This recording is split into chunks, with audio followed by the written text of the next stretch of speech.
बहुत समय पहले एक दूरस्थ राज्य में दो राजघराने थे। एक के राजकुमार आदित्य और दूसरे राज्य की राजकुमारी नंदनी। दोनों राज्यों के बीच गहरी दुश्मनी थी और युद्ध की आहट हर समय बनी रहती थी। एक रात राजकुमार आदित्य भेष बदलकर दुश्मन राज्य की सीमा पर निकला। वहीं चांदनी रात में एक सुंदर लड़की वीणा बजाती हुई मिली। आदित्य मंत्रमुग्ध हो गया, पर उसे नहीं पता था कि वो लड़की असल में उसी दुश्मन राज्य की राजकुमारी नंदनी है।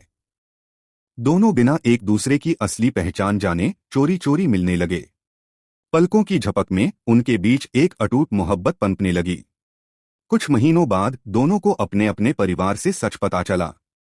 जिससे वे सबसे ज्यादा प्यार करते हैं, वही उनके दुश्मन राज्य का वारिस है।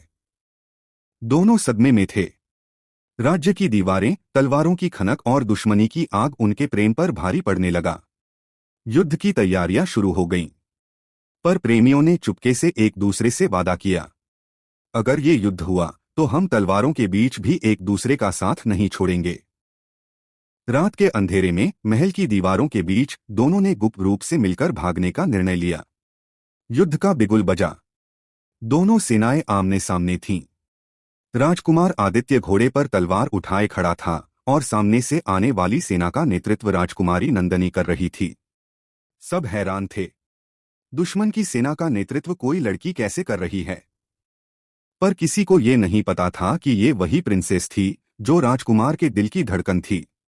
युद्ध शुरू होते ही दोनों तलवारें भिड़ी, पर अचानक ही उनकी तलवारें जमीन पर गिर पड़ी। दोनों ने सबके सामने एक दूसरे का हाथ थाम लिया।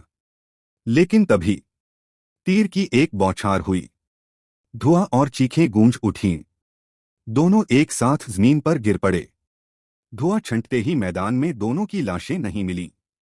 किसी को आज तक नहीं पता कि वे दोनों सचमुच मारे गए या फिर एक दूसरे के साथ हमेशा के लिए कहीं दूर चले गए।